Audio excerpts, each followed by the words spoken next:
वो राम के वंशज हैं, वो दे नहीं सकते। राम को बैतरणी पार कराने वाला निषाद वो बिरादरी बात पे नहीं आएगा। सोती हुई सरकार है, जोगी जी तो नहीं सो रहे हैं, लेकिन उनके सरकार के नुमाइंदे सो रहे हैं भाई। बुलडोजर चला, इनसे वसूली करावा और स्वास्थ्य विभाग बिल्डिंग हैंडओवर हो जा, क्षेत्र की सेवाएं, स्वास्थ्य सेवाएं मिले। चुनाव का समय आ गया है, बीजेपी दावा कर रही है कि हमने धरातल पर विकास ला दिया है। एक विकास राजा सुल्तानपुर, अंबेडकर नगर, संत कबीर नगर लोकसभा में आता हुआ तिहाईपुर ग्राम सभा है, वहां पर एक विकास हमें मिला जो स्वास्थ्य हॉस्पिटल बहुत 8 करोड़ में बनाया गया है।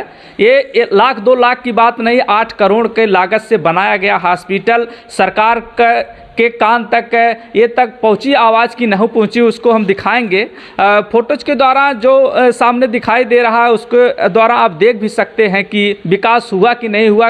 यहाँ के ग्रामीण कुछ लोग हैं जो ग्राम सभा से आए हुए हैं, चलिए हम लोगों से बातें करेंगे कि आखिर ये हॉस्पिटल डॉक्टर क्यों नहीं बैठे, और जो 8 करोड़ में ये हॉस्पिटल बना करके तैयार किया गया, आखिर इसमें किसकी लापरवाही है कि वो आज तक संचालित नहीं हुआ। जो कि विकास को अगर देखें तो सरकार वादा कर रही है कि हमने धरातल पर ला दिया है, विकास की हकीकत देखें तो आज जो आपके सामने स्पष्ट है। आप कल्पना नहीं कर सकते कि इसमें बड़ी बड़ी झाड़ियां उगी हुई हैं, उसके बाद जो इसकी सामानें हैं ठेकेदार अपने घर में उसका उपयोग कर लिया और सामान को अपने यहाँ लगा लिया और सभी लोग माला माल होकर के बैठ गए। इस हॉस्पिटल की आज हकीकत है, ग्राउंड रिपोर्ट हम करेंगे और दिखाएंगे कि आखिर यहाँ पर जो इसके हॉस्पिटल का देख रेख करने और हॉस्पिटल को कोई आज तक सुध लेने वाला नहीं है। प्रधान जी हैं, चले उनसे हम बात करेंगे कि किस सन में हॉस्पिटल बनकर के तैयार हुआ। ये 2013-14 में इसका काम शुरू हुआ जी। 2017 में माननीय अखिलेश जी की सरकार की विदाई हो गई, आदरणीय योगी जी की सरकार आ गई। जी जी। तो योगी जी की सरकार आई, उसके बाद ये बिल्डिंग जो है बनती रही, 2-3 बार इसका एस्टीमेट रिवाइज हुआ। जी जी। विभाग के अधिकारियों ने, राजकीय निर्माण निगम के अधिकारियों ने पैसे अपना लिया और अपने ठेकेदारों के माध्यम से बंदर बांट किया। जी जी। पूरा भवन या स्वास्थ्य विभाग को आज तक हैंडओवर नहीं हुआ। जी। कुछ कमियां रह गई जिसकी वजह से स्वास्थ्य विभाग ने इसको अपने अधिग्रहित नहीं लिया नहीं, और जिसकी वजह से स्वास्थ्य सेवाएं जो है अभी क्षेत्रवासियों को मिल नहीं पाई। इस संबंध में मैंने कई बार पत्र के माध्यम से, मौखिक रूप से माननीय जिलाधिकारी जी, श्री माननीय मुख्य अधिकारी जी, मुख्य चिकित्सा अधिकारी से मिल करके भी निवेदन किया, लेकिन कुछ हुआ ढाक के 3 पात, इसका रिजल्ट कुछ सामने नहीं आया। 17 जून को एक ईमेल मैंने माननीय मुख्यमंत्री जी को भेजा था, जिस पर पता चला कि वो SIT गठित हो गई। अभी DG मुख्यालय में एक त्रिपाठी जी बैठते हैं, उनसे मेरी 3 दिनों पहले बात हुई। उन्होंने कहा SIT की रिपोर्ट आने के बाद ही कुछ हम कार्रवाई करेंगे। अब उसी कार्रवाई के मैं इंतज़ार में बैठा हुआ हूँ। अब इधर चुनाव का सूचना जारी हो गई, आचार संहिता लग रही।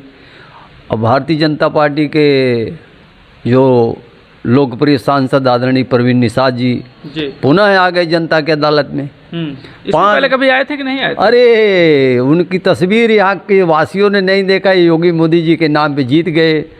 और फिर सोचते होंगे जीत जाएंगे, भाई जो जिता दें, लेकिन हम तो ये समझते हैं कि एक भी बुद्धिजीवी व्यक्ति को उसको वोट नहीं देना चाहिए। क्यों ऐसा कह रहे हैं? आपकी तो 400 पार हो नहीं, 400 पार योगी जी मोदी जी तो हैं, उनको पार की बात, उनके बैतरणी पे वो नाव चढ़ के बैतरणी पार करना चाहते हैं। उनका कर्म उनको पार्लियामेंट में भेजने वाला नहीं है। जी जी। और वे निषाद की सफाई हो जाएंगे, तो होना है निश्चित उनका है।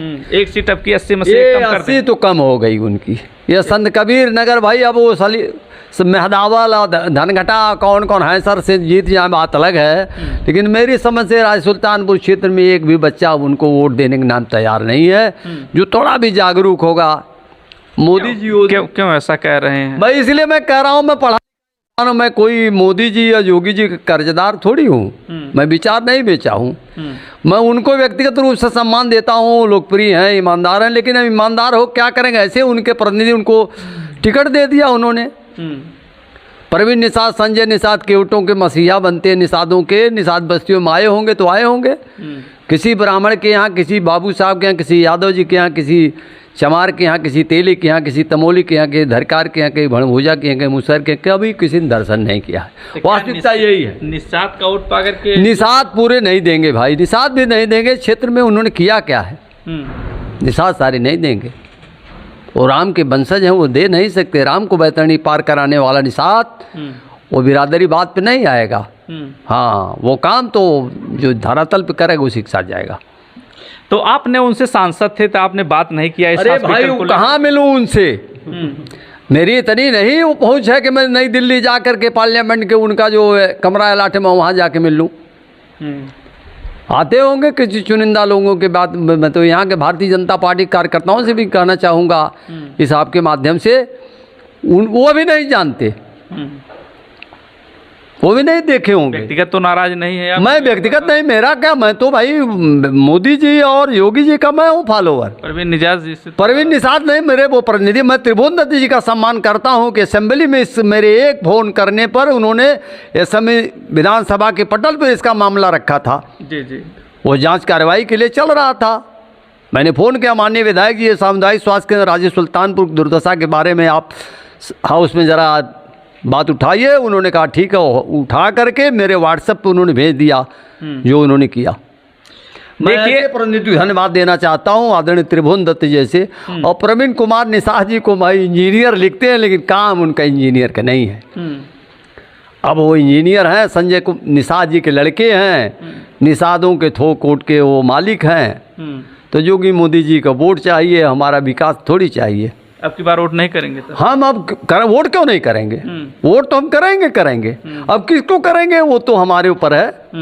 हम कैंडिडेट के ऊपर वोट करेंगे, हम कोई पार्टी के ऊपर नहीं वोट करेंगे। नहीं तो नोटा के बटन दबा देंगे, क्या फर्क पड़ता है। सपा में बना हुआ हॉस्पिटल 8 करोड़ का गमन हो गया। यहाँ पर डॉक्टर नहीं है, कोई सुविधाएं नहीं है, और लोग इसको आवाज़ भी उठाए लेकिन कोई सुध लेने वाला नहीं है, क्योंकि विकास देखे तो आते आते यहाँ पर रुक जाता है। और इसकी आवाज़ पार्लियामेंट में एक बार विधायक जी के द्वारा सुनाई गई, लेकिन उनकी भी बात नहीं सुनी गई, क्योंकि अगर देखें तो उनकी सरकार नहीं है। सपा के विधायक त्रिभुवन दत्त जी हैं, उनकी सरकार न होने के कारण उनकी बात को दबा दिया गया, कोई सुनने वाला नहीं है। और प्रवीण जी से लोग अपेक्षा रखते थे कि उनकी गवर्नमेंट है, उनके द्वारा अगर आएंगे तो ये सुना जाएगा कि ये जो हॉस्पिटल इनका संचालन होगा। तो क्या लगता है सर आगामी जो 2024 में? देखिए, मैंने जो इसके पहले पूर्व विधायक माननीय श्रीमती अनीता कमल जी थी, सत्ता पक्ष की थी, मैंने कहा अपना बोर्ड लगवा लो जी, उद्घाटन करा के इसका जी। लेकिन बोर्ड लगवाने का जो कुछ बचा उचा था यहाँ सब वो जाने के बाद सब चला गया, सब खत्म जो भी बचा। यहाँ क्या है भाई? यहाँ आप बताओ न चौकीदार है न कोई, यहाँ दूसरे मंजिल पे पशु जाके बैठ रहा। आप देखे हैं, पत्रकार हैं, गोबर है पड़ा हुआ। अब हम लोग गांव के लोग कितना यहाँ चोर चिकार आ रहा रात में। एक तो अड्डा बन गया भाई बदमाशों का यहाँ। तो मैं आपसे अनुरोध करूँगा कि आप उन्हें इस चैनल के माध्यम से, जो सोती हुई सरकार है, जोगी जी तो नहीं सो रहे हैं लेकिन उनके सरकार के नुमाइंदे सो रहे हैं भाई, अधिकारी जो है, अधिकारी सो रहे हैं। अगर वो उनकी थोड़ी से कान ऐंठ दें तो बिल्डिंग हैंडओवर हो जाए। स्वास्थ्य विभाग को, स्वास्थ्य विभाग के तो सीएमओ से मेरी बात हुई अगले महीने। सीएमओ ने क्या कहा? सीएमओ ने कहा भाई जांच आ जाए, हम तैयार हैं। अभी जल्लापुर में उन्होंने उसी दिन एक, जल्लापुर मैं नहीं जानता था लेकिन माननीय पूर्व विधायक श्रीमती अनीता कमल जी के गांव है वो, वहाँ जल्लापुर में प्राथमिक स्वास्थ्य केंद्र के उद्घाटन के अवसर पर उन्होंने एक डॉक्टर, एक फार्मासिस्ट को मेरे सामने, मैं बैठा हुआ था सीएमओ कार्यालय में, उन्होंने आदेश किया। तो मैंने कहा अरे सामुदायिक स्वास्थ्य केंद्र राजे सुल्तान, कहले भाई वो तो मामला फंसा हुआ है प्रधान जी, वो फंस गया मामला। हमने कहा फंस गया मामला तो बताइए, हम लोग अब उसके दंड से झेलते रहें? चाल चले झिंगवा मारल जाए रोहू, सजा हम पावें? हमारे पैसे का इतना दुरुपयोग हो रहा है। तो मैं निवेदन करूंगा आपके चैनल के माया पत्रकार साथियों से कि मेरी आवाज़ को आप, ये जो सोती हुई सरकार के नुमाइंदे हैं, इनके कानों तक पहुंचाइए और हमारे सामुदायिक स्वास्थ्य केंद्र राजे सुल्तानपुर का जल्द से जल्द भवन स्वास्थ्य विभाग को हैंडओवर हो जाए और स्वास्थ्य सेवाएं जल्द से जल्द मुहैया कराई जाएं, जिससे 80 की 80 सीट भारतीय जनता पार्टी की झोले में हम लोग भी सहयोगी बनते सोती हुई सरकार कह रहे हैं गुंडा माफिया और विकास बहुत तेज गति पकड़ रहा, आप सोती हुई सरकार बता रहे हैं। भाई सरकार मैं अच्छा ये बताओ मेरे भाई, मैं तो देख रहा हूँ कुछ मामलों में तो बहुत विकास हुआ, जैसे गोरखपुर एक्सप्रेस वे। जी। अभी चंद दिनों पहले गत वर्षों में हम लोगों ने यहाँ कोई link Gorakhpur link express way से उतरने का रास्ता नहीं था। जी। एक सर्वदलीय हम लोगों ने बैठक करके माननीय मुख्यमंत्री जी को इसी तरीके का एक ईमेल भेजा गया था। जी। जैसा मैंने अभी स्वास्थ्य विभाग इस सामुदायिक स्वास्थ्य केंद्र, उन्होंने तुरंत आदेश कर दिया और जिलाधिकारी जी व्यक्तिगत तौर पे हम लोगों को बुलवा करके, और धीरेन्द्र कुमार श्रीवास्तव उस समय उप जिलाधिकारी आलापुर थे, उन्होंने फ़ोन करके बुलवाया और हम लोगों की बात सुनी। वही सैमुअल पालियन साहब जिलाधिकारी नए नए आए हुए थे। जी। और उनके आदेश पर इसमें अच्छा दोषी किसको आप मानते हैं जो आज तक संचालित नहीं हुआ? इसमें संचालन तो ये ढिलाई जो है ये राज्य की निर्माण निगम की है। जी। राज्य की निर्माण निगम अगर ठीक ढंग से इसका कितना पैसा लगा होगा? तकरीबन 8 करोड़ 8 करोड़ नियर अबाउट, जो मेरी अल्प जानकारी है। जी। 8 करोड़ नियर अबाउट। मैंने तो अभी माननीय मुख्यमंत्री जी के पत्र में दिया है 8 करोड़। अब ये सही एस्टीमेट इसका 3 बार रिवाइज, मुझे पता चला रिवाइज एस्टीमेट हुआ है। तो ये राज्य के निर्माण निगम के अधिकारीगण, परियोजना प्रोजेक्ट मैनेजर, जेई और ठेकेदार मिल करके सब बंदर बांट कर लिए। जी। ये भीम प्रसाद सोनकर और अहमद हसन द्वारा ये प्रदत्त योजना हमारे क्षेत्र में है। जी। तत्कालीन विधायक स्वर्गीय श्री भीम प्रसाद सोनकर जी के सत प्रयास से और स्वास्थ्य मंत्री स्वर्गीय श्री अहमद हसन जी के कृपा दृष्टि से ये योजना राज्य सुल्तानपुर क्षेत्र को मिली थी, लेकिन ये धूल धूसरित हो गई।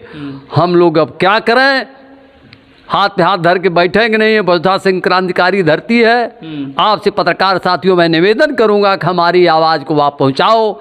योगी जी के भाई तो है जी। अगर उनकी कृपा दृष्टि हो जाए, जरा वो अपनी भ्रुकुटी टेढ़ी कर दें जी, तो एक एक ये सब उनसे वसूली हो जाए। इनके ऊपर बुलडोजर चलना चाहिए। जी जी। बुलडोजर तो आम आदमी के ऊपर चलेगा तो उससे क्या फायदा? बुलडोजर इनके ऊपर चले। ये जो गबन कर लिए अधिकारी, पीएम, जेई, ठेकेदार, इनके ऊपर बुलडोजर चलाए, इनसे वसूली करावा और स्वास्थ्य विभाग बिल्डिंग हैंडओवर हो जा, क्षेत्र की सेवाएं, स्वास्थ्य सेवाएं मिले, हम लोग उनकी जय जयकार करें। और करना क्या है जी। सरकार का बुलडोजर लोगों के ऊपर चल रहा है, लेकिन यहाँ के स्थानीय लोगों का मानना है कि जो इस पैसे का 8 करोड़ का जो गमन किया है उसके ऊपर भी अगर बुलडोजर चल जाए तो स्वास्थ्य व्यवस्था बहाल हो जाए, या नहीं बुलडोजर चलता जो स्वास्थ्य व्यवस्थाएं हैं सरकार के द्वारा डॉक्टर को यहाँ ला करके स्थापित किया जाए ताकि स्वास्थ्य सेवाएं यहाँ इन ग्रामीणों में सबको मिलती रहे। आप बने रहे जनता न्यूज़ लाइव पर।